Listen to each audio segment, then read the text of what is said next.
Krishna Caitanya-caritāmṛta Premamritam Vanidhi Krishna Caitanya-caritāmṛta.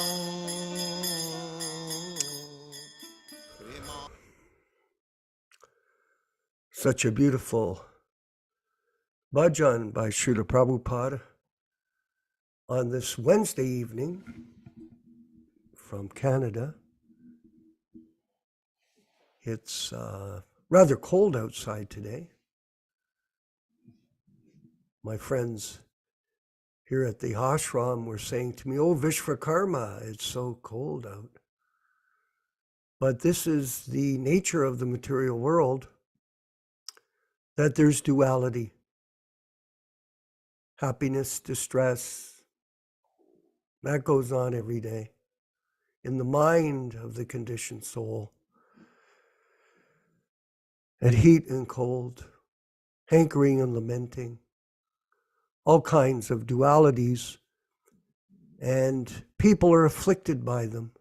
It's a very tragic situation because of ignorance. A lot of times people say, Balaram, ignorance is bliss. No, it's not. Ignorance is misery. That's what the fool says. And there are so many foolish people. There are different categories of spiritualists or people, not even spiritualists. There's the transcendentalist. There's the theist. There's the agnostic, and there's the atheist. So different categories of human beings, so-called human beings.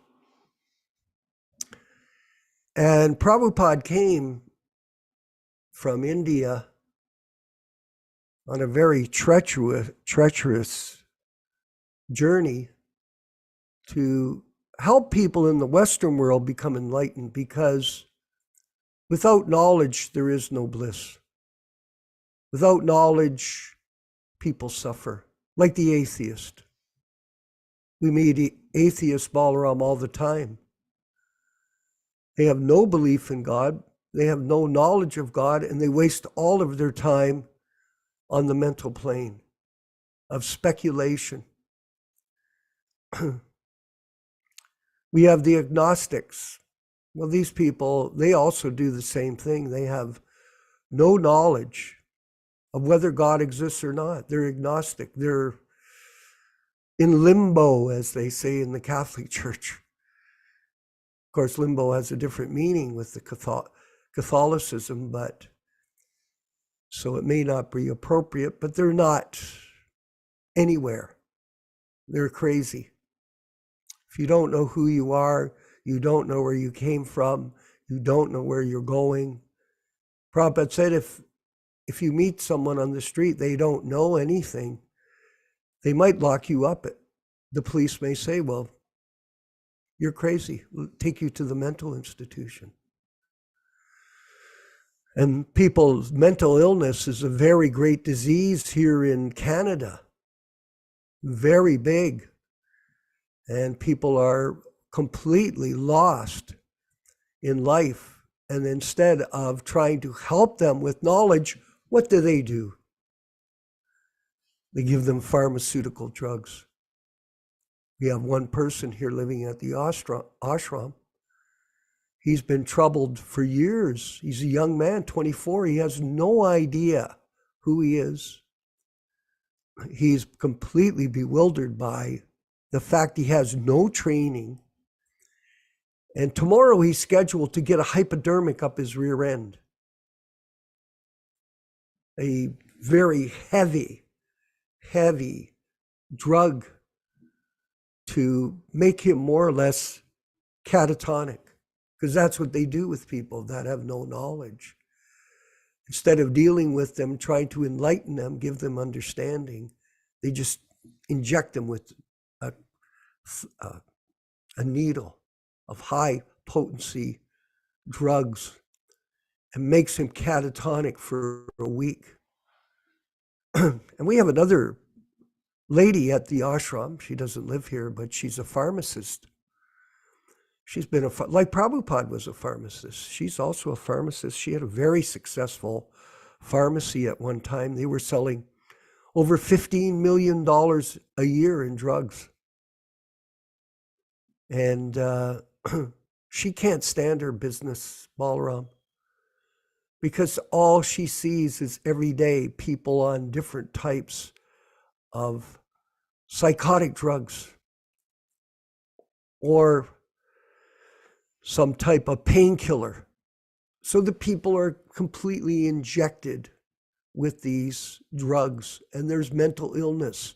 It is a huge disease because there's no God consciousness. That's the reason. If you don't know the nature of the soul, if you don't know the mind, if you don't know about the intelligence and the false ego, the soul, the super soul, basic information that Prabhupada has given us through the pages of the Bhagavad Gita with his detailed explanations of this philosophy through his transcendental position as the representative of Krishna. Actually, Prabhupada, it was interesting, Yaśodā Prabhupada was saying, there's no difference between Krishna and the pure devotee spiritual master. And everything that the spiritual master speaks is also Shastra, it's scripture. Everything he speaks. So a lot of times, as we know, people minimize that for some kind of frivolous reason. Prabhupada said, I've been listening to this tape, I mentioned it the other day. My CD player is an older CD player, and miraculously in the last 3 weeks, it started to work, Balaram, in my car. It was like, oh my God, thank God. And I have one CD in there, and I'm afraid to take it out and insert another one for fear that it'll stop. So I've been listening to the same class over and over again. And by the way, it's ever fresh. I'm trying to memorize everything. Every time you hear his Prabhupada sentences, you get new meaning, as you know, deeper insight. If you can follow the logic, the sentences, they're so perfect. He's an amazing, well, he's beyond a public speaker. He's a transparent via media for the Supreme Personality of Godhead. So it's a much different opportunity for us to hear him speak. But he was saying that the movement that he was a part of, which was the Gaudiya Math, he mentions it at the end of the lecture. He says, somehow or other, a great movement was destroyed by whimsical behavior. What a tragedy. The Gaudiya Math, there were 60 temples. Bhaktisiddhanta Saraswati Thakur, Prabhupada, was the most renowned scholar of the modern ages. And Prabhupada is his disciple. And he said, but the secret of a successful mission is that the members of the mission do not change anything. They simply repeat what they've heard. So Krishna consciousness is like a razor blade in understanding. If you take make any kind of mistake with a razor blade, as we all know when we shave, you cut yourself. So what's happened is there's been great deviations that have taken place in ISKCON after Prabhupada's departure from the material world. And great tragedy has taken place in our mission because of that. A great tragedy. And Prabhupada says, I was mentioning these purports earlier to all of us. Prabhupada says when this type of false guruship comes into play, then it becomes a community of the cheaters and the cheated. That's what's going on. So you have Prabhupada coming to make transcendentalists. And I'll finish up here. These transcendentalists, they're known by three phases: Brahman, Paramatma, and Bhagavan. And our goal as devotees is to follow the path of bhakti yoga of Lord Krishna and become his humble servants, the humble servants of the spiritual master and the humble servants of Krishna. This is a very simple process. People think, oh, it's so complicated. It isn't. It's very simple. Simple for the simple, difficult for the crooked. You simply chant Hare Krishna, offer your food, and attend these wonderful classes where the authorized books of His Divine Grace are being studied and read. And this was all because of his great work in coming to America. And we'll go to the diaries of Srila Prabhupada now. We're moving along very quickly, Yaśodā-nanda Prabhu, in this diary. It's amazing how time flies. America, Srila Prabhupada arrives at Boston Harbor. He's already crossed the ocean. He's already made all the preparations in the diary. And now he's arrived in Boston. And let's go to the first photograph. Just see this picture, amazing, eh?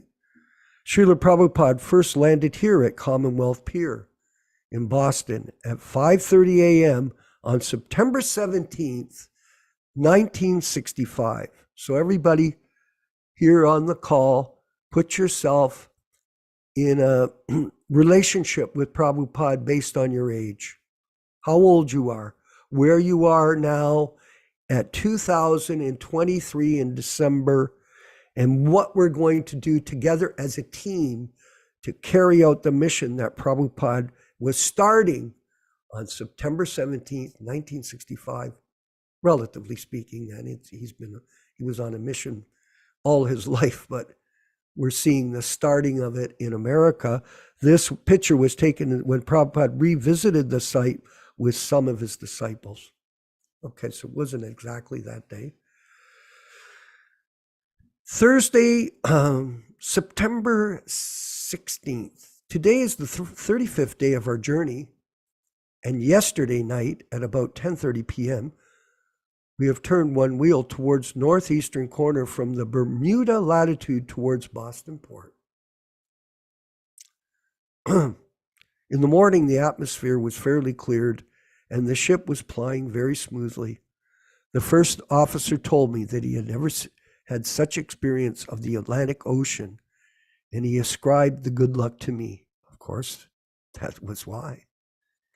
I said, yes, it is all Lord Krishna's grace, because due to my severe type of seasickness, he himself taken charge of the ship. In expansion, the Lord is rowing the oars.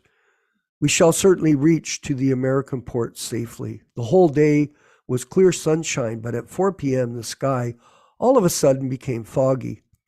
The sun became dim, covered by foggy weather. The horizon is still visible. Let us see what is still ahead. The ship is stopped completely at about 6 p.m. on account of dense fog. Be Lord Krishna pleased to get out of this fog. By the grace of Lord Krishna, the fog was cleared after 2 to 3 hours, and the ship started. The whole night was non-disturbing, and today, on the 36th day of our journey, we reached safely at Boston Port at 5:30 a.m. Friday the 17th, we are now on the dockyard of Boston, and at 10 a.m., the custom officers and others came on the ship. They have now issued the admittance permission after due checking, etc. I saw Boston town with Captain. It is very nice, and I shall describe it in a separate note. So his first chance of seeing America. I shall describe 36th day from the starting point from Calcutta Port today. We are expected to reach Boston Port, USA in the morning, 9:65. We stayed the whole day and night at Boston till 4 p.m. next day. And on Saturday, the 18th, the last day we'll read in the diary today, today is the 37th day of our journey. And at 4 p.m., we left Boston Port to New York. In the morning, I had a telephonic talks with Gopal P. Agarwal in Butler, and he said that his man will receive me at New York and dispatch me to Butler by bus or train as convenient. I tried to contact Dr. Misra, but he was not available both yesterday and today. I do not know if he's going to receive me. Today I met two American nice gentlemen, Mr. Gardner and Fryer. We passed a beautiful canal and crossed under two bridges, but at midnight there was considerable fog disturbance and the ship moved very slowly. The fog persisted till we reached late in New York Port on the 12:30 on the 19th of September 1965. So Prabhupada's he's made his way to New York and preparing to travel to Pennsylvania. And we'll carry on with this reading. And our opening discussions with all of you here at the Prabhupada Disciples Association, Hare Krishna Society. Now we'll move to the chanting of Hare Krishna Jaya Radha Madhava with Srila Prabhupada, the bhajan. And then we'll have the reading of the Caitanya-caritāmṛta with His Grace Yaśodā-nandana Prabhu from Twain Harte, California, in this global broadcast. All glories to Srila Prabhupada. Jaya Radha Madhava Kunja Bihari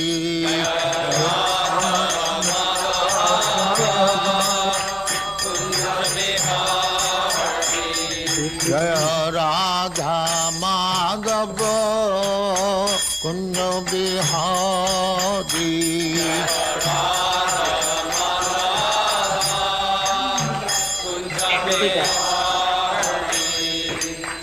Yaśodā-nandana Brajajana Ranjana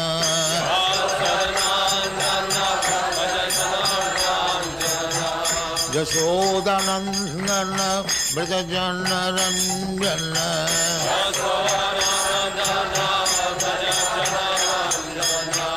Jamuna Tira Banachari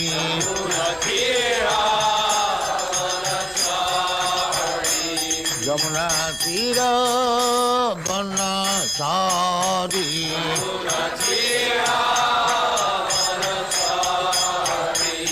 Jaya Radha Madhava Kunja Bihari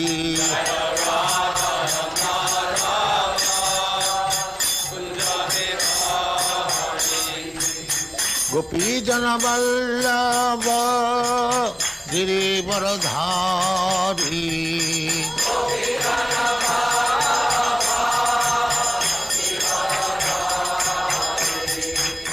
Gopi Jana Vallabha Girivaradhari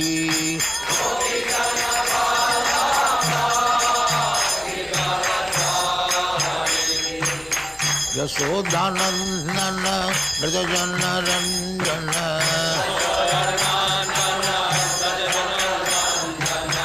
Yaśodā-nandana Brajajana Ranjana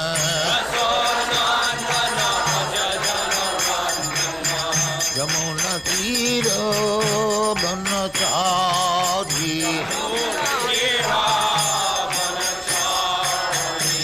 Jamuna Tira Banachari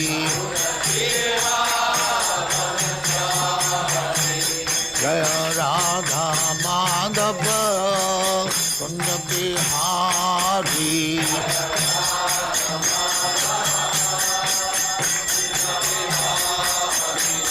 Jaya Radha Madhava Kunja Bihari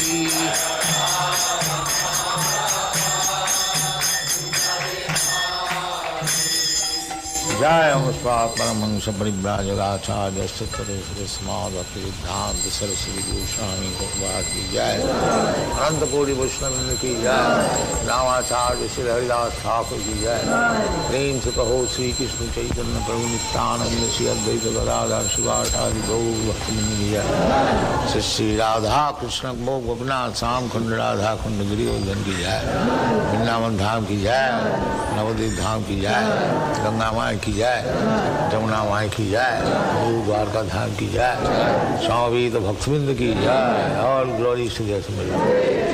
All glories to their Supreme. Thank you very much. All glories to you, Srila Prabhupada. Glories to you, Prabhupada.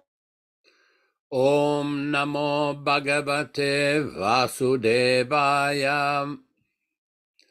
Om Namo Bhagavate Vasudevaya. Om Namo Bhagavate Vasudevaya. O my Lord Sri Krishna, the son of Vasudeva, the all-pervading personality of Godhead, I offer my respectful obeisances unto you from Srimad Bhagavatam 1:1:1.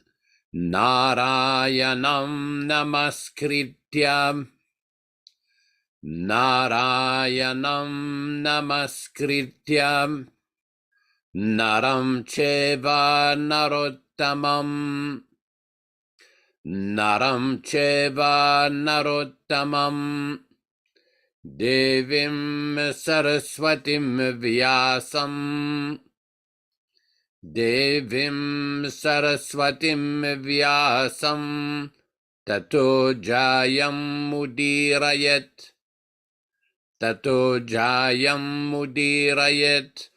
One should utter the means of conquest, Srimad Bhagavatam or Sri Caitanya-caritāmṛta, after offering respectful obeisances, 1. To the personality of Godhead, Narayana, 2. To the Narayana Rishi, who is the supermost human being, 3. To the Mother Saraswati, the goddess of learning, then 4. To Srila Vyasadeva, the author. Welcome everyone to this reading and discussion on Sri Caitanya-caritāmṛta. We will be reading from the original, non-interpolated, non-edited, non-adulterated 1974 original version.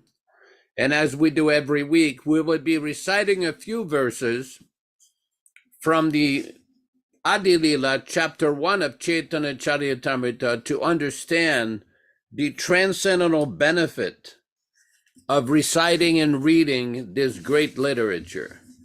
This is from Adi Lila, chapter 1, text number 18.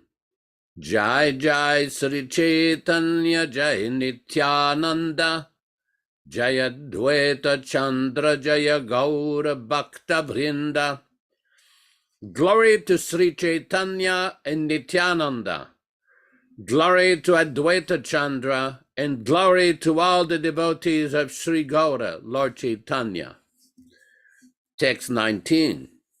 Eti na thakur gadiya ke karye chena yatmasat, eti nera charana vandan tire morenat. These three deities of Vrindavana, Madan Mohan, Govinda and Gopinatha, have absorbed the heart and soul of the Gaudiya Vaishnavas, followers of Lord Chaitanya. I worship their lotus feet, for they are the lords of my heart. Text number 20. Grantera Rambikari Mangala Charana, Guru Vaishnav Bhagavan Tinera Smarana. In the beginning of this narration, simply by remembering the spiritual master, the devotees of the Lord, and the personality of Godhead, I have invoked their benedictions. Text number 21. Tinera smaranayai vigna vinashana, anayasayai nijavanchita purana. Such remembrance destroys all difficulties and very easily enables one to fulfill his own desires. Text number 22. Se mangala charanoi trivida prakar vastu nirdesha shirvada namaskara. The invocation involved three processes: defining the objective, offering benedictions, and offering obeisances. Today we will be reading from Adi Lila, chapter 4, text 101.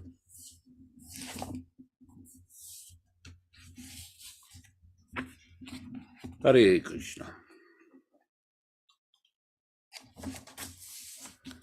Shashta shlokerarta karite prakash pratama kaye heshe shloker abash. Shashta, sixth shlokera of the verse. Artha, meaning. Karite, to do. Prakasha, manifestation. Pratame, first. Kahiye, I shall speak. Say that. Shlokera of the verse. Abhasa, hint. Translation. To explain the sixth verse, I shall first give a hint of its meaning. Text 102. Avatari Prabhu Pracharila Samkirtana Eho Bhahyaye tu Purvi Karyachi Suchana. Avatari, incarnating. Prabhu, the Lord. Pracharila, propagated. Samkirtana, the congregational chanting of the holy name. Eho, this. Bhahya, external. Hetu, reason. Purve, previously. Karyachi, I have given. Suchana, indication. Translation. The Lord came to propagate Samkirtana. That is an external purpose, as I've already indicated. Text 103. Avatarera araeka che mukhya bija rasika shekar Krishna rasikarya nija. Avatarera, of the incarnation. Ara, another. Eka, one. Ache, there is. Mukhya bija, principal seed. Rasika Shekar, the foremost enjoyer of the mellows of love. Krishnera, of Lord Krishna. Say that. Karya, business. Nija, own. There is a principal cause for Lord Krishna's appearance. It grows from his own engagements as the foremost enjoyer of loving exchanges. Text 104. Ati guda hetu se trivida prakar damodara swarupoete yahara prachar. Ati, very. Gudha, esoteric. Hetu, reason. Se, that. Tribhidha, three. Prakara, kinds. Damodar Swarup Oite, from Swarupa Damodar. Yahara, of which. Prachara, the proclamation. Translation. That most conventional cause is threefold. Swarup Damodar as revealed it. Text 105. Swarup Gosai Prabhurati Antaranga Tahate Janena Prabhuri Sabha Prasanga. Swarup Gosai, Swarup Damodar Gosai, Prabhura, of Lord Chaitanya Mahaprabhu. Ati, very. Antaranga, confidential associate. Tahate, by that. Janena, he knows. Prabhura, of Lord Chaitanya Mahaprabhu. Esaba, all these. Prasanga,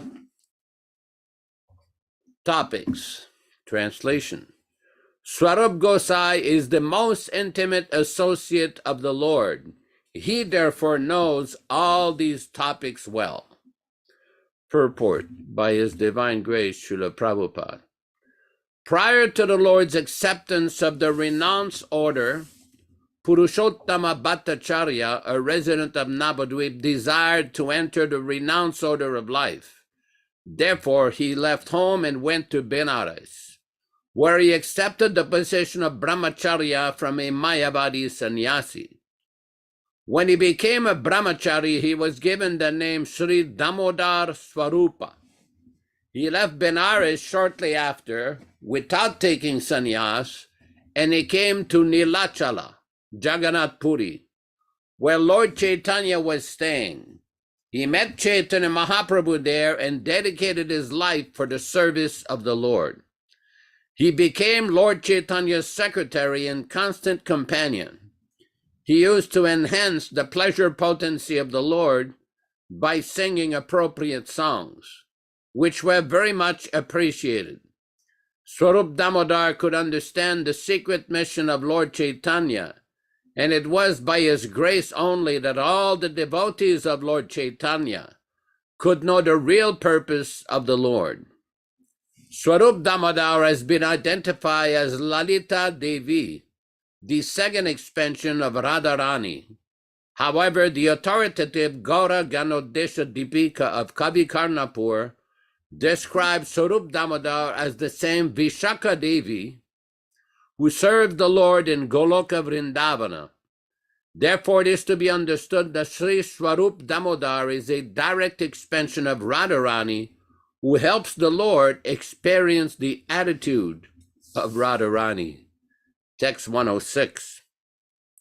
Radhikara Bhava Murti Prabhurantara Se Bhave Sukha Dukha Vitti Nirantara. Radhikara of Srimati Radharani. Bhava Murti, the form of the emotions. Prabhura of Lord Chaitanya Mahaprabhu. Antara, the heart. Se, that. Bhave, in the condition. Sukha dukkha, happiness and distress. Ute, arise. Nirantara, constantly. Translation. The heart of Lord Chaitanya is the image of Sri Radhika's emotions. Thus, feelings of pleasure and pain arise constantly therein. Purport. Lord Chaitanya's heart was full of the feelings of Srimati Radharani, and his appearance resembled hers. Swarup Damodar has explained his attitude as Radha Bhava Murti, the attitude of Radharani. One who engages in sense gratification on the material platform can hardly understand Radha Bhava, but one who is freed from the demands of sense gratification can understand it. Radha Bhava must be understood from the Goswamis, those who are actually controllers of the senses. From such authorized sources, it is to be known that the attitude of Srimati Radharani is the highest perfection of conjugal love, which is the highest of the 5 transcendental mellows, and it is the complete perfection of love for Krishna. These transcendental affairs can be understood on 2 platforms. One is called elevated, and the other is called super elevated. The loving affairs exhibited in Dwarka are the elevated form. The super elevated position is reached in the manifestations of the pastimes of Vrindavana. The attitude of Lord Chaitanya is certainly super elevated.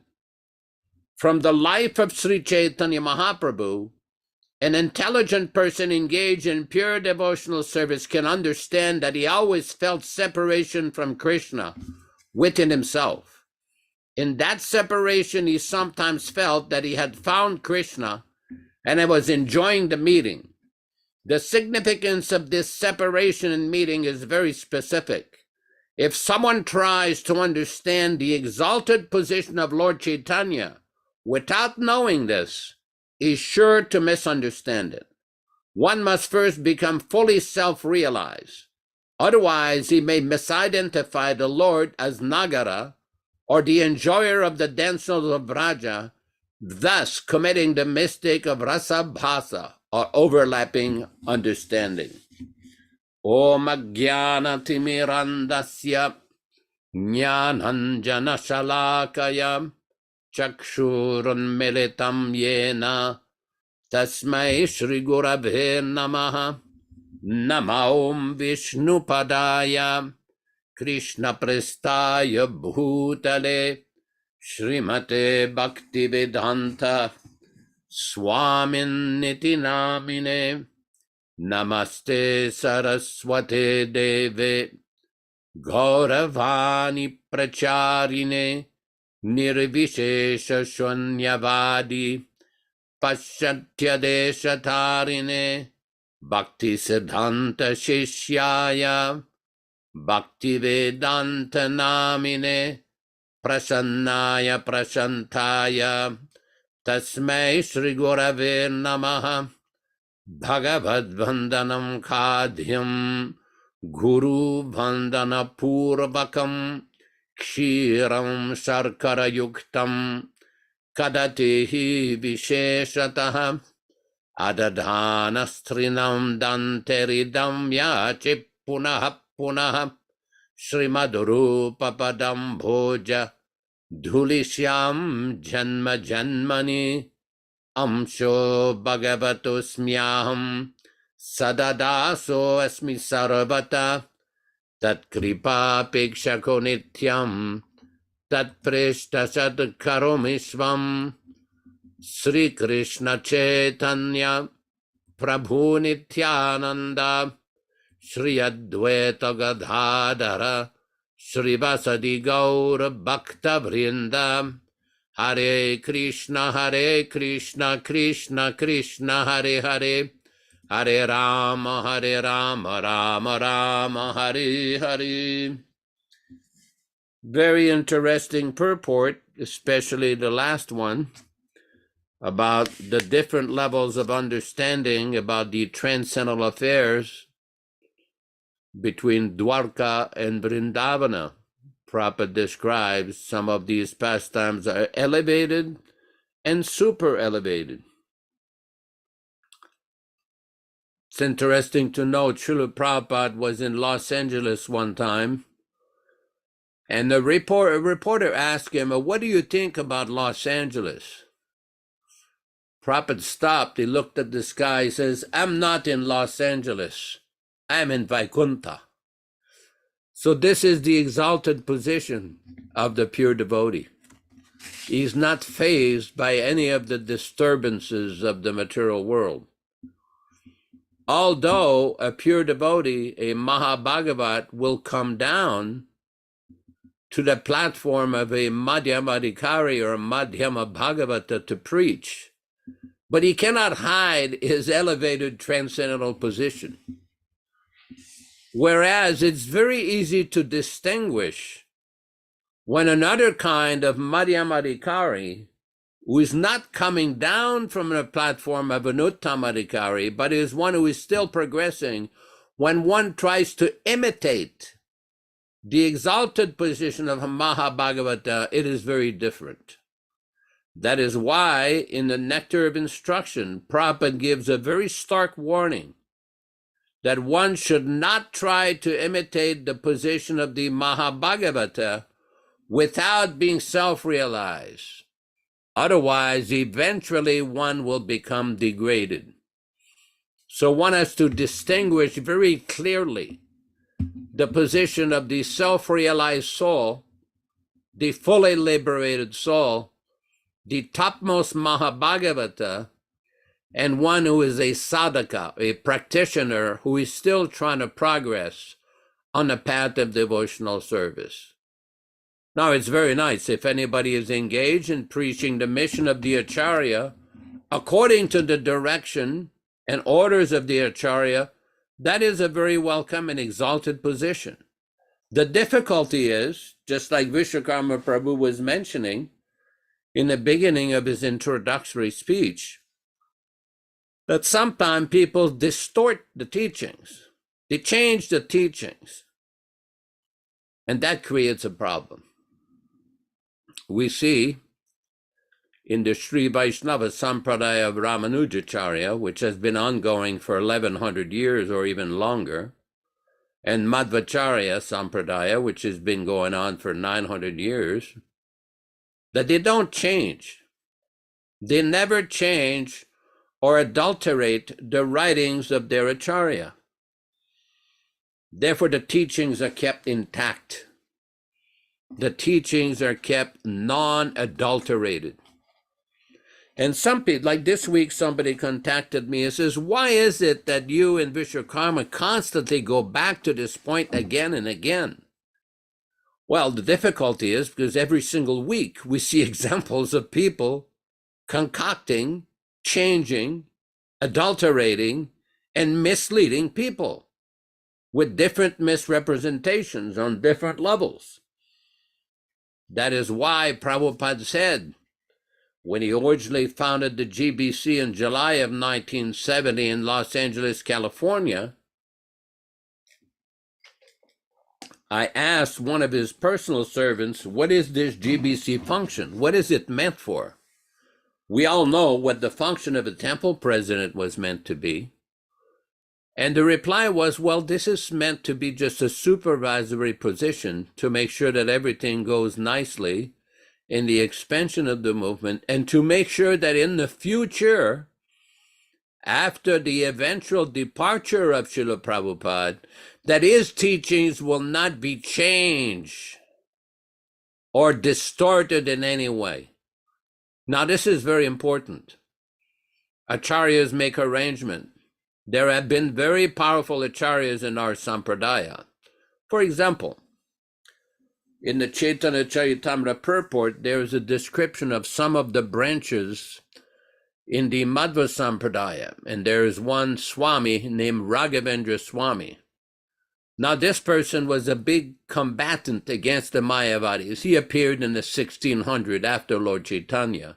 He was a big preacher, wrote several books in Sanskrit commentaries, and he vigorously preached against the Mayavadis. When it was time for departing his body, he entered his samadhi alive, stating that he was going to live there for 700 years to give blessings to all the Vaishnavas. Now, some atheistic people may doubt whether this is true or not, but we know as Vaishnavas that this is very true. We see in the Chaitanya Bhagavat how Vrindavan Das Thakur, the exalted writer, compiler of the life of Lord Chaitanya, he gives in one of his verses, Adyapi Lila Koro, that even after the disappearance of Lord Chaitanya, many devotees are still directly experiencing the presence of Chaitanya Mahaprabhu. About 50, 60 years after the departure of Lord Chaitanya in 15, maybe 35, 40 years, Narottam Das Thakur and the Janava Devi, the wife of Lord Nityananda, organized a big Vaishnava festival in what is now Bangladesh in a place called Keturi. And as part of that festival, she was attempting to bring together all of these different devotees and followers of Lord Chaitanya and trying to unite these devotees in their philosophical presentation of Sri Chaitanya Mahaprabhu. Because after the departure of Lord Chaitanya, there were different Vaishnava groups trying to present and promulgate different understandings, not necessarily deviant understanding, but different technical understandings of the exalted position of Lord Chaitanya. So she was trying to bring these people together. And as part of that festival, there was an incident that was witnessed by many devotees, how the Panchatattva, Chaitanya Mahaprabhu, Lord Nityananda, Advaita-acharya, Srivas Thakur, all these Panchatattva appeared and danced right before the devotees. So this is the transcendental nature of the spiritual platform, that Krishna is available and his devotees are also available. We've often discussed before how there are certain personalities called Chiranjeev, that they are constantly living. One of these persons is Hanuman. the celebrated Vaishnava devotee of Lord Ramachandra, who is said to be still living. Another one is Vibhishana, the brother of Ravana, who joined Lord Ramachandra in his fight against the demonic Ravana. He's said to be still living somewhere in Lanka. Lord Parashuram is said to be still living in the border of what is currently Orissa and Andhra Pradesh. Even there's a notorious person who is not a Vaishnava, Ashwatthama.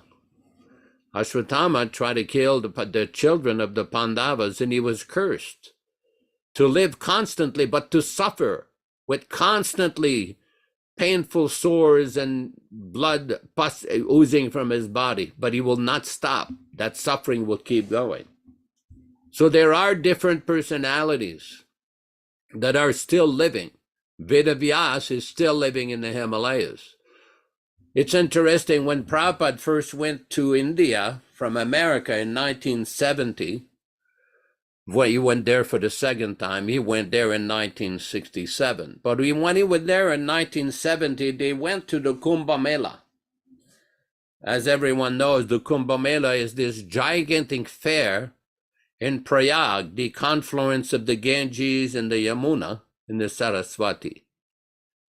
And many millions of people go there. It's quite an event. If anybody has ever seen pictures of it, it's remarkable. It's one of the biggest assembly of human beings on the planet. There's nothing like this anywhere in the world. You're talking millions and millions of people going to pay their respect to the Ganges and the Yamuna and to take their bath on the sacred day. Usually it falls in the middle of January every year. So when devotees first went there, of course, being from the West, we were noticing some sadhus. They're Nagababas. They go in these little underwear in the middle of the winter, and their bodies are covered with ashes, and they don't put any clothes. They're like super austere. They grew long matted hair, and devotees were laughing sometime at them. And when Prabhupada heard about this, he says, no, you don't do that. Don't laugh at these people, because some of them are taking their baths in the 4 dhams, both in Badrinath, Dwarka, Jagannath Puri, and Rameshwaram every single day. They have mystic powers. Do not laugh at them. So there are many things which are beyond our limited material vision. We know that in one letter, Srila Prabhupada was asked whether or not he would remain in the material world to deliver his disciples, or until all of his disciples would be delivered. And Srila Prabhupada's reply basically was, yes, the spiritual master will remain in the material world as long as his disciples are still here.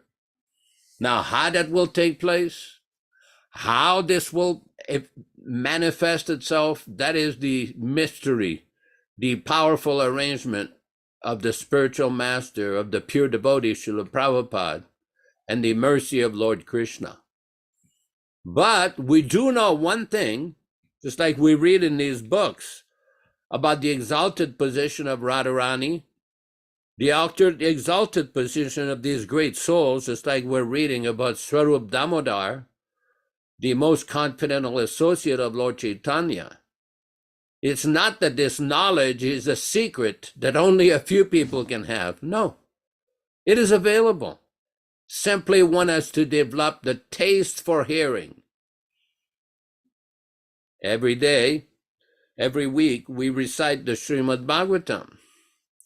And before we begin the reading in a class on the Srimad Bhagavatam, we read a few verses from the Canto 1, Chapter 2, the description of the scientific process of devotional service and the benefit of hearing the Bhagavatam class. Now, hearing the Bhagavatam is very powerful. Hearing Sri Caitanya-caritāmṛta is equally powerful. Very, very important. This is the life of a devotee, to hear the message from the Bhagavatam and render service unto the Bhagavata devotees. especially the pure devotee, the mission of the pure devotee like Srila Prabhupada.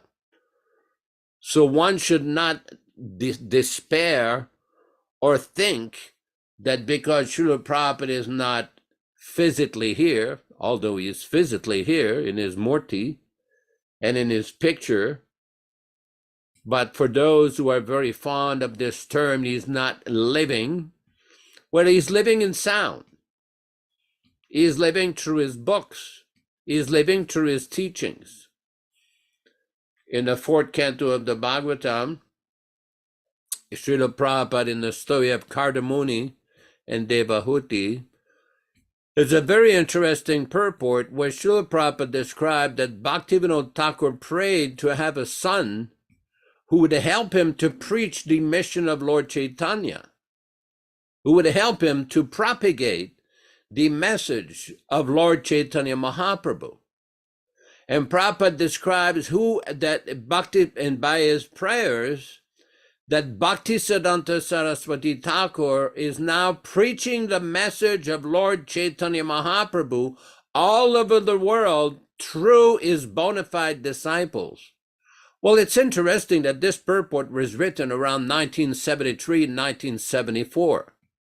Bhaktisiddhanta Saraswati Thakur departed in 1937 in December. How is he preaching in 1974? I mean, this is the point. We have to understand that to surrender, to become an instrument, just like we know, we've read in Bhagavad Gita, Krishna tells Arjuna, you just become an instrument. Their fate is already decided. All the sinful Duryodhana party, their destruction is assured. Their conclusion is already reached. All you have to do is just become an instrument. Similarly, what we have to do is become an instrument. But the first part of becoming a useful instrument in the mission means that one has to learn the taste for hearing, to understand properly the philosophy. And even if one makes things very simple, for example, in the teachings of Lord Chaitanya, which was released in 1968, some of you may have heard the name of that devotee, Jayananda. Jayananda was a taxi driver in San Francisco. And what happened, he joined the mission over there and he saved his money. He was driving a taxi and he gave his money, several $1,000s to Srila Prabhupada to print the teachings of Lord Chaitanya. The first teaching of Lord Chaitanya, the dark blue cover with a picture of the Panchatattva dancing. And Prabhupada told him, now you've donated the money, now go try to distribute it. And Jayananda would go out and try to distribute the books. It's interesting because in San Francisco, in 1970, this was the first center in the movement where they were distributing big books. Up to that time, devotees were definitely little pamphlets, Back to Godhead magazine, Ishopanishad, once in a while, a little 1968 Bhagavad Gita, the Bhagavad Gita with the purple cover with Lord Vishnu on it. What happened is Jayananda and Bhutatma and Keshava in San Francisco, they got together and got some devotees, Buddhimanta, Sarvabhauma, and several other devotees, and they figured out a way to distribute big books because the Kṛṣṇa book came printed from Japan in July of 1970, and there was a lot of them. So they figured out a way to distribute these books, Premarnava, Sarvabhauma, Buddhimanta, and there was quite a few other devotees, and they somewhere or other, this worked out very well. This was the original center of book distribution in ISKCON, in the movement. And then once that was established, they were training other devotees how to distribute the books, the big books, like the Kṛṣṇa book, and the Nectar of Devotion also came in July, August 1970. So this was like a major historical milestone in the preaching history of the movement. Just like recently on one of our Prabhupada Disciples Association chats, somebody sent a posting which was purporting to be a letter written by Narottam Das Thakur, explaining the results of distribution of literatures in the late 1500s, the first book distribution party in the Gaudiya Sampradaya.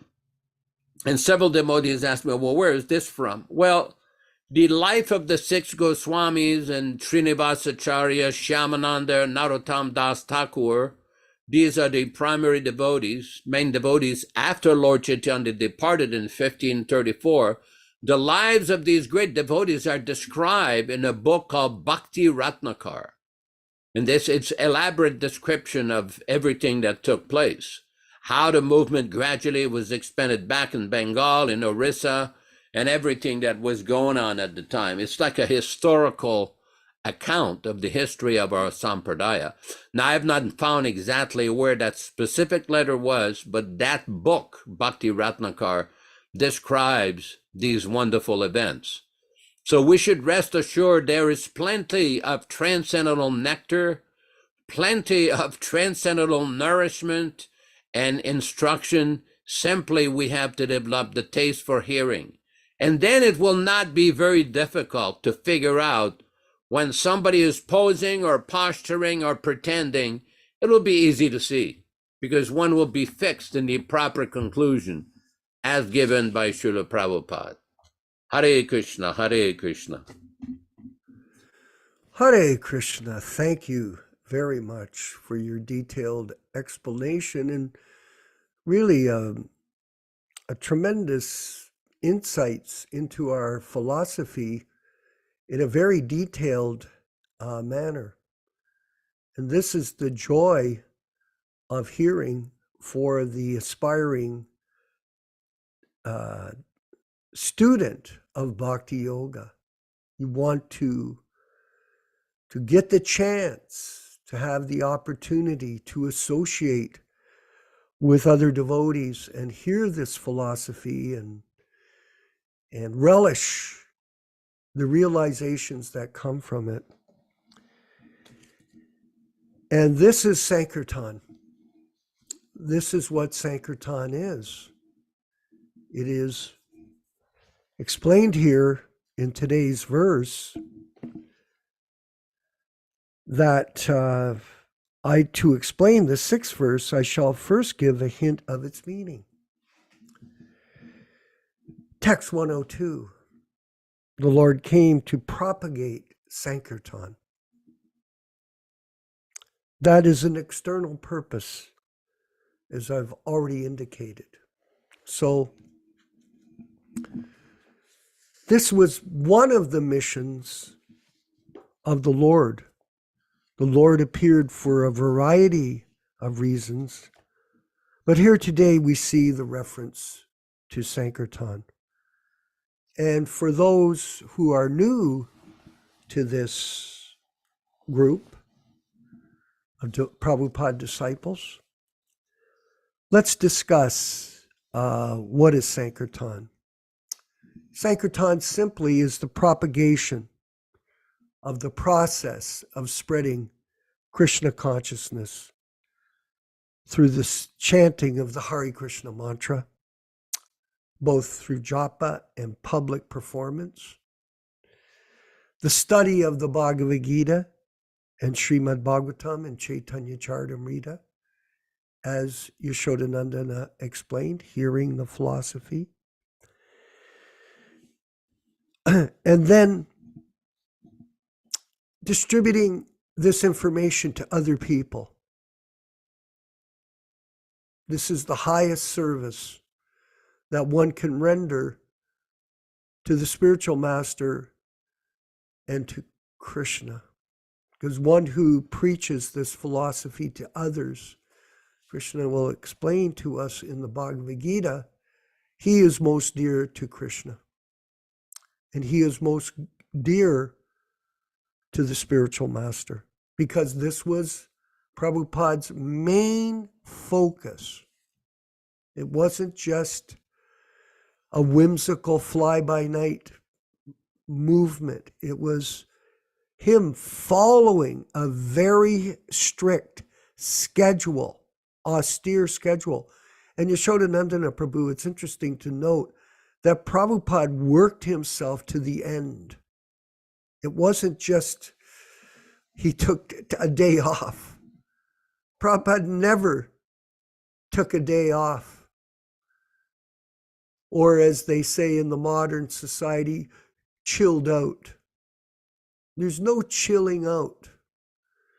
He was always, he hardly slept.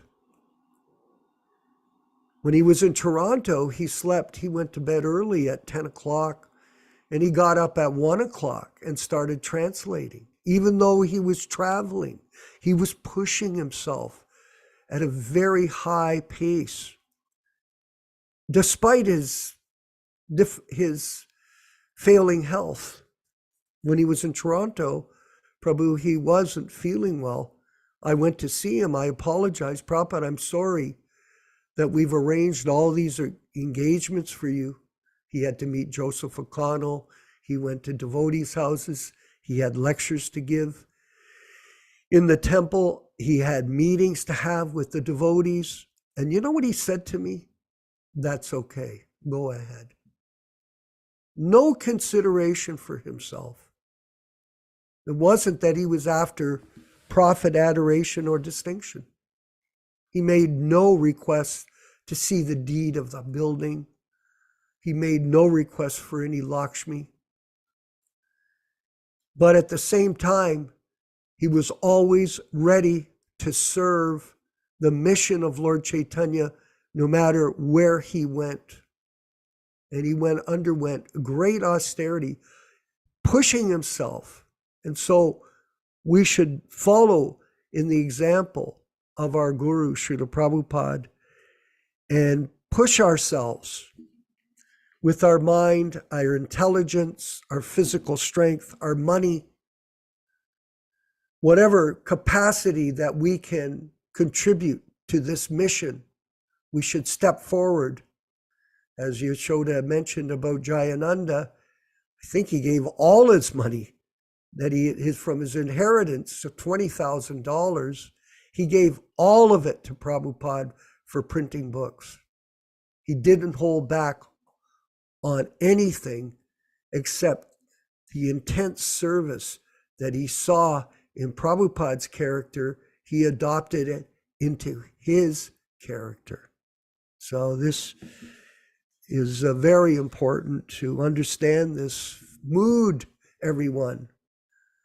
The Sankirtan mood is not frivolous. And some of us, Balaram has been on this type of quest. And when we first joined in Toronto, we were on a bus that we purchased, traveling around throughout Canada, very austere, by the way, no heat in the winter, ice cold water in the tank underneath, not some kind of luxury. We called it the Vishwakarma luxury liner. It had no cold, no hot water. In fact, I'll recall at Yojapati, who's B.B. Govinda now, he was traveling with me, and he got in the shower. We all would get in the shower in the morning. They had a steel shower, and it was freezing in the bus. It was a steel Bluebird bus. But then we put a shower in for us to take a rinse from tap water from a hose from somebody's house. And when the water went on you, when your feet touched the metal, the skin came off your feet because there's some type of adhesion that takes place when your feet touch on metal and cold water. It was unbearable. The showers were very quick, by the way. Quick rinse and out you went.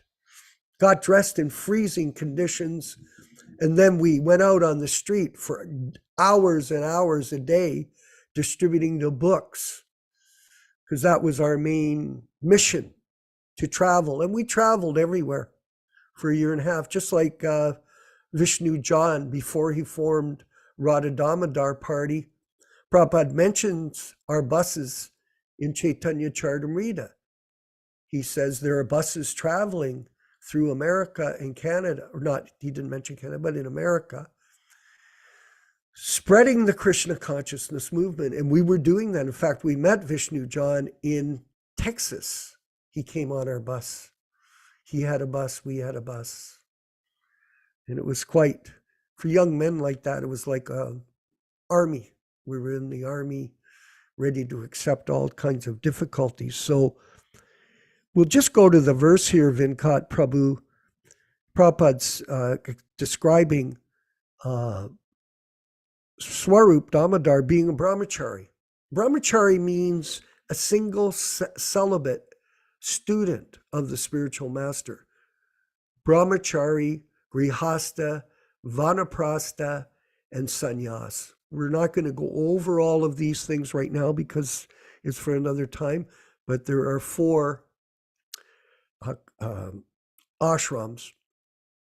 And the Brahmachari ashram is the starting point, or Brahmacharini ashram, where you're ready to accept all kinds of austerity. And here it said, he met Lord Chaitanya there and dedicated his life for the service of the Lord. He became Lord Chaitanya's secretary and constant companion. And he used to enhance the pleasure potency of the Lord by singing appropriate songs, which were very much appreciated. And Swarup Damodar could understand the secret mission of Lord Chaitanya. And it was by the grace, his grace only, that all the devotees of Lord Chaitanya could know the real purpose of the Lord, which was Sankirtan. This was his primary mission for the fallen souls in this age. Now it is our position to follow in the footsteps of Swarup Damodar and serve without any hesitation Srila Prabhupada in his mission. So this is a simple process. Prabhupada wanted us to show his love for him in one simple way. It's interesting, I had a debate today from a friend of mine from New Vrindavan. And he put up a post that I didn't really agree with.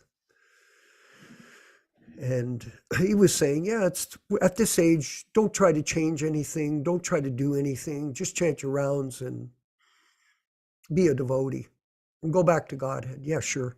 Just like that, eh? Well, it's not about that. It's not that we're just going to sit back and let things go on the way they are and not speak up. That is a mistake, everyone. This Sankirtan movement is a movement that is precise and exact according to Guru Tattva, Tattvavit. It's not just whimsical. So Prabhupada wanted us, all of us in this group, and there are hundreds of us, he wanted us to do one thing.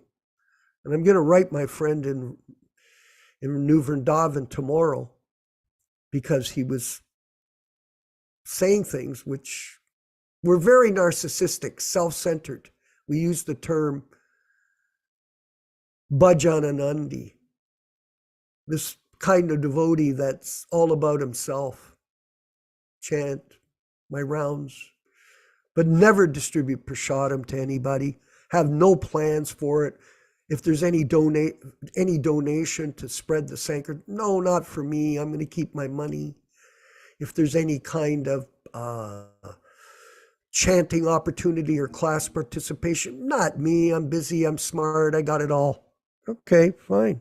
Because Prabhupada, he said, you can show your love for me by one simple thing. Work together.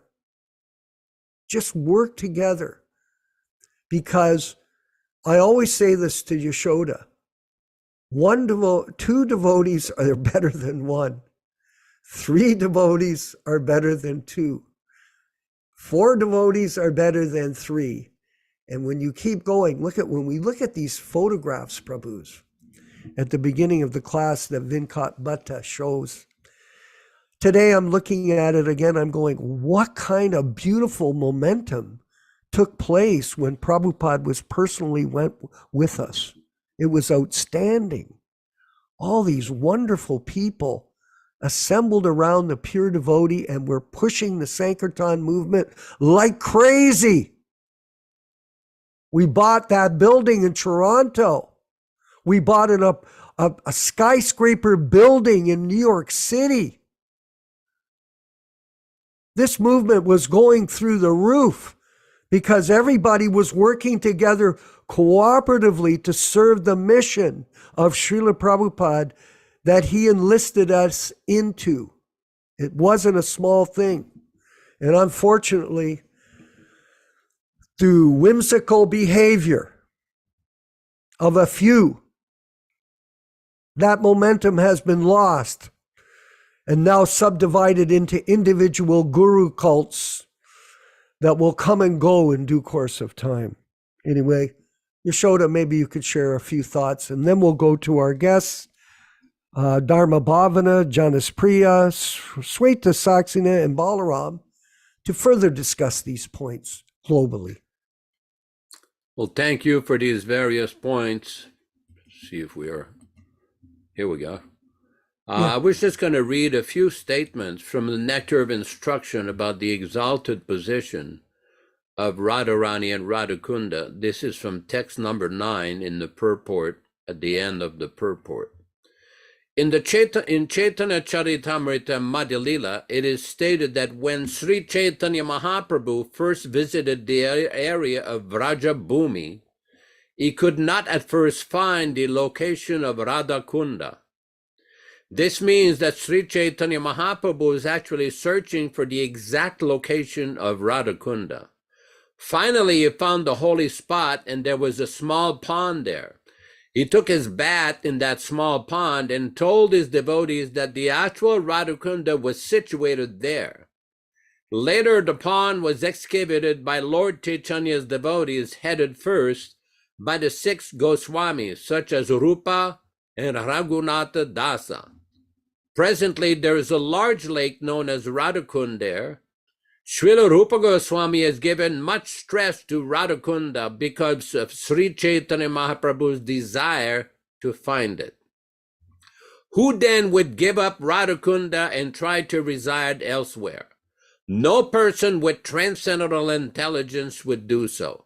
The importance of Radhakunda, however, cannot be realized by other Vaishnava Sampradayas, nor can persons uninterested in the devotional service of Lord Chaitanya Mahaprabhu understand the spiritual importance and divine nature of Radhakunda. Thus, Radhakunda is mainly worshipped by the Gaudiya Vaishnavas, the followers of Lord Sri Chaitanya Mahaprabhu. All glories to Radharani and her exalted Radhakunda. Thank you. Maybe you can have some more exalted speakers speak and comment. Hare Krishna. Dharma Bhavana in Dallas, Texas. Maybe you could share some thoughts. Your microphone, please.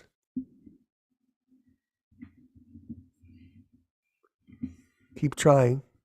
Just click. I think we got it now. Okay, Hare Krishna. Yeah, I was just thinking towards the beginning of our discussion today. Yes. The word imitation was mentioned. And I was thinking how the things that Srila Prabhupada did, like waking up early in the morning, taking a bath, we were also taught either directly by him or by devotees who had heard from him in all the different temples around the world. So we're taught to follow his example. Again, please. I'm sorry. Hello, am I on? Am I on? Yes, Prabhu. And my question was, if somebody could give an example of what it means to imitate, some practical example to help us understand better. If anybody could do that, I'd appreciate it.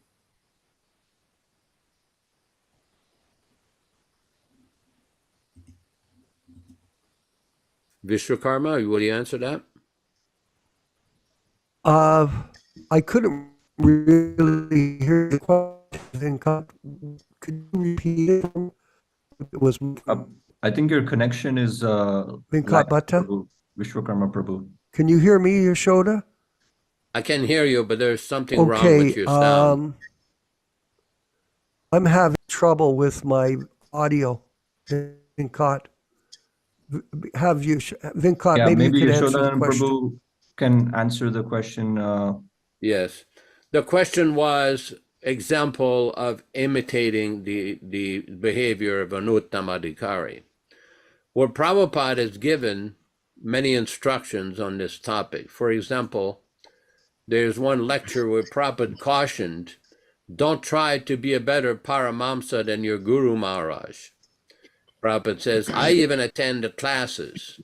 I even attend the classes morning and evening. Don't neglect that.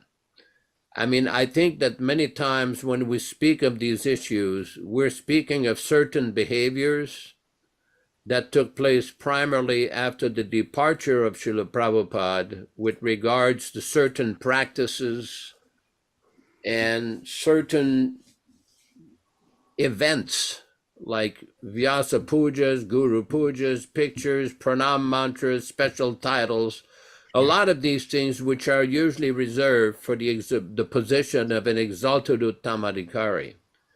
And we've seen the result. The result is many of these people who did that experienced considerable difficulty in their own spiritual life, and it created a big havoc in the momentum of the mission. So one has to be very careful not to imitate the Mahabhagavata. If one thinks that he has become a Mahabhagavata, it's a pious belief, it's nice, but in the association of devotees, in the society of devotees, one should be very careful. For example, in the Caitanya-caritāmṛta in the Madhya Lila, chapter 24, text 330, Prabhupada quotes a verse from the Padma Purana, explaining that only a topmost Mahabhagavata is fit to occupy the position of Guru. Now, this is a very controversial topic because many people have different interpretations and different various ideas that everybody and their brother can just become a guru and accept worship, accept pranam mantras and everything. But that purport, that is very specific, that only such a person on that level is fit to occupy the position of guru. Because what happened if somebody is, here we go. There we go. Thank you, Venkat Bhatta Prabhu. It says, when one has attained the topmost position of Mahabhagavata, is to be accepted as a guru and worship exactly like Hari, the personality of Godhead. Only such a person is eligible to occupy the post of guru. However, if one is highly qualified but is not a Vaishnava, he cannot be accepted as guru. So in other words, Prabhupada, he gives many times very clear warnings in his purports. And it's up to us to read this and understand the intent of Srila Prabhupada. There's thousands of instructions from Srila Prabhupada, but we have to see sometimes why Prabhupada is saying this. I mean, this is very clear here. You couldn't be any clearer than that. But some people, either who are poor fond of knowledge or who have misinterpreted things or not even familiar with this, they think that, well, Prabhupada says in another place that all of his disciples are gurus, you all become, yes, you all become shiksha, you teach, you guide, you preach, you distribute books, that's nice. But the position of guru, the post of guru, this is not for imitation. One should not imitate the exalted position of someone like Srila Prabhupada. I hope it helps. Hare Krishna. Maybe Balaram may have some angles on that, knowing from Australia. Thank you. Is my voice back? Yes, it is. Did my voice return? It is. Oh, okay. Yeah, Balaram, please then. We had a lag in my feed here. Sorry about that. Thank you for that answer. Balaram Prabhu, share your thoughts. Hare Krishna. In Australia. To all the assembled Vaishnavas, all glories to Srila Prabhupada, who has forced us to open our eyes with his torchlight of transcendental knowledge, and we're all in this darkness of ignorance of Kali Yuga. So we're praying to Srila Prabhupada to constantly enlighten us. I was just seeing in the one of the purports, Prabhupada mentions that Radhabhava must be understood through the process from the 6 Goswamis. You know, that is the only way that we can actually come to any real. And the 6 Goswamis, he says, one who is in complete control of the senses. So this is the qualification. One who is spreading this knowledge, just like Srila Prabhupada. We could see that at every moment he was fully in control of his senses at every single moment. Vishwakarma was mentioning how Prabhupada now didn't have any down days. He didn't have any off days. Everywhere he traveled, Srila Prabhupada would arrive, especially coming to Australia. It was such a long journey and very tired. I mean, even for us in our 20s or 30s, just to travel to India or to travel to Hawaii or the States, very, very tiring. So Prabhupada would come on such a long trip like that. Sometimes his servants were more affected than Srila Prabhupada was. He would be there giving an arrival lecture and then meeting all day. The day that he'd arrived, he'd be meeting different personalities, people that we would bring to meet Srila Prabhupada. Those different religious leaders, politicians, they would all come. And then Prabhupada would give a Bhagavad Gita class in the evening. And then that would be the schedule then for the next 4 or 5, 7 days while Srila Prabhupada was here. So that can only be done by a transcendental personality. And we saw that every time Srila Prabhupada visited. So that's the example, the enthusiasm that we have to pick up from Srila Prabhupada. We have to pick up that enthusiasm that he had for spreading Krishna consciousness. I was listening to some of the classes last weekend, which I don't attend personally due to the time constraint of the there was some discussion, obviously, on the situation of the Gaudiya Math. And I was thinking that, you know, the Prabhupada coming to the West, that's the only thing that even gave any prominence to the Gaudiya Math. You know? They were unknown of, unheard of, basically, in the West. And it's simply because Srila Prabhupada came to the West and spread Krishna consciousness effectively. We know that members had tried previously from the Gaudiya Math to try and spread Krishna consciousness without any success. But Srila Prabhupada had all success due to his transcendental potency. And then they tried to use that success to piggyback on what Srila Prabhupada had done. So it was only due to Srila Prabhupada's preaching that there was any prominence at all from the Gaudiya Math. So I was just thinking like that due to Prabhupada's special purity and potency as the representative, the genuine representative of Srila Bhaktisiddhanta Prabhupada, that we're able to be here today and experiencing the wonder of Srila Prabhupada's mission. So we're dedicated to following that on. And also, Vishwakarma Prabhu, you were mentioning about the bus. We also had a wonderful bus here in Australia. It was a double-decker bus, one of those English-style double-decker buses. And Dvaipayana Prabhu and myself and Madhavisa Swami then, we traveled something like 4,000 kilometers in 3 months up and down the east coast of Australia, every town and village.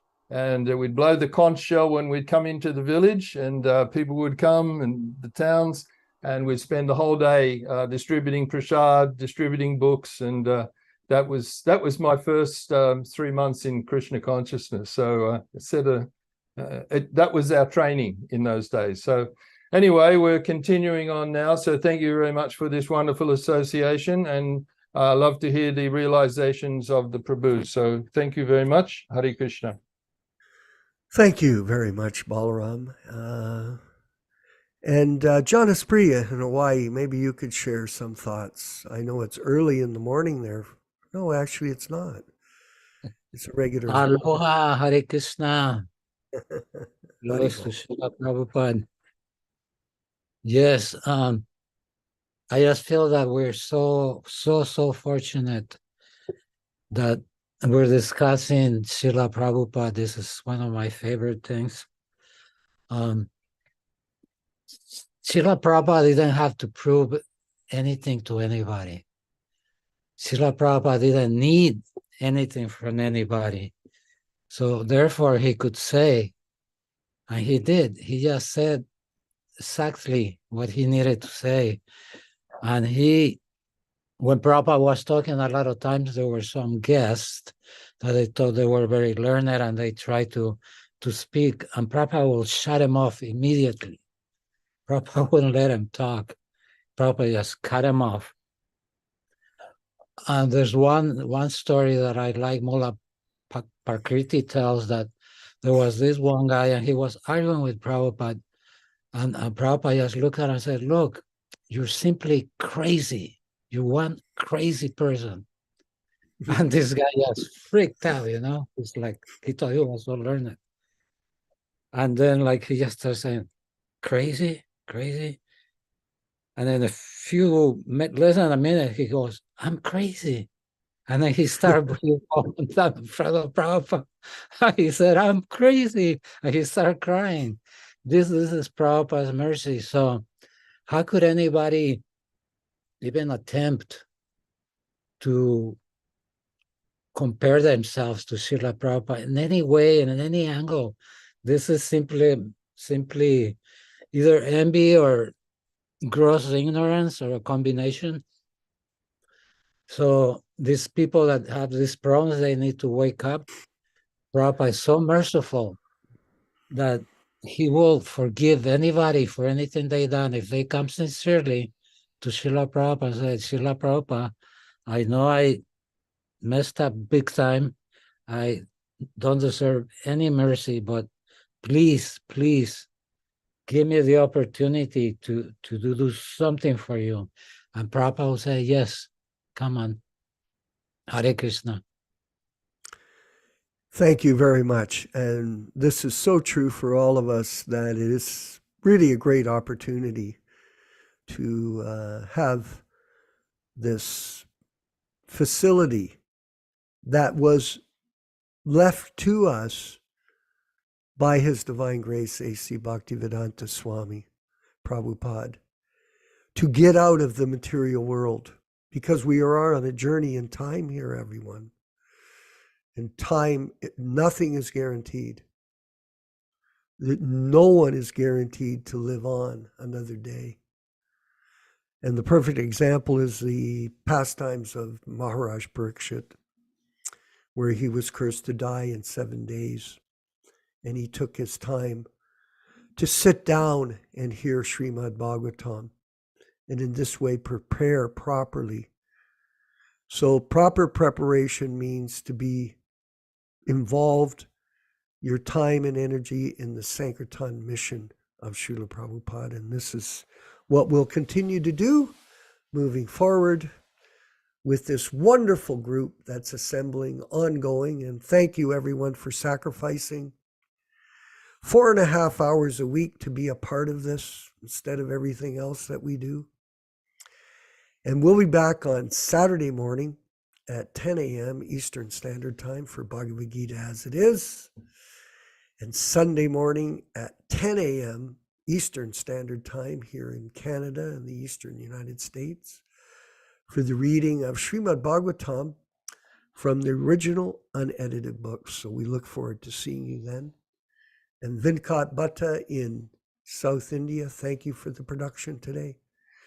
And please bring forward the chanting of Hare Krishna mantra led by His Divine Grace, and see the momentum that he created when he arrived in America early in the 60s. All glories to Srila Prabhupada.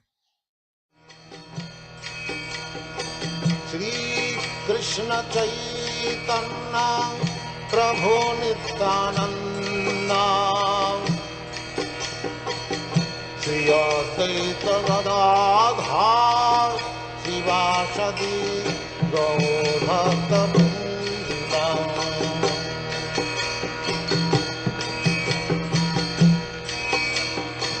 Shri Krishna Caitanya Prabhu Nityananda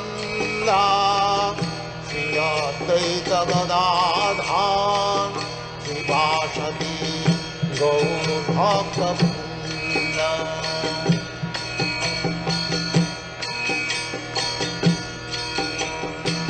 Shri Krishna Caitanya Prabhu Nityananda Shri Advaita Gadadhar Vivasati Gaur Bhakta Vrinda.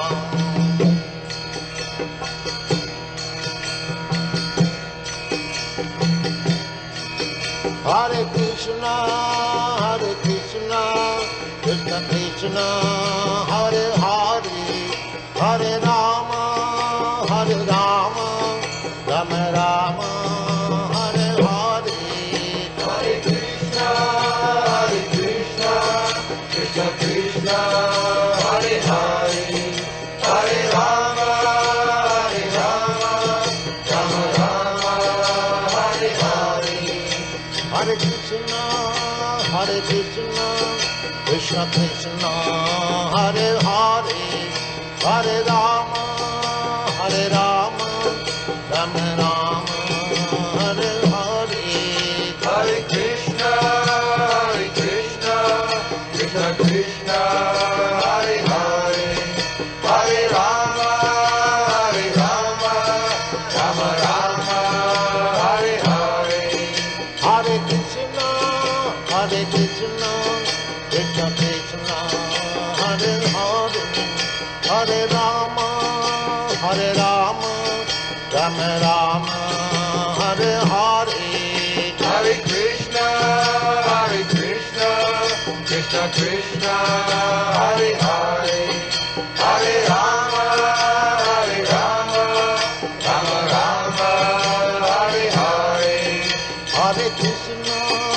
Hare Krishna, Krishna Krishna, Hare Hare, Hare Rama, Rama Rama, Hare Hare. Hare Krishna, Krishna Krishna, Hare Hare, Hare Rama, Rama Rama, Hare Hare. Hare Krishna, Krishna Krishna, Hare Hare, Hare Rama, Rama Rama, Hare Hare. Hare Krishna, Krishna Krishna, Hare Hare, Hare Rama, Rama Rama, Hare Hare. Hare Krishna, Krishna Krishna, Hare Hare, Hare Rama,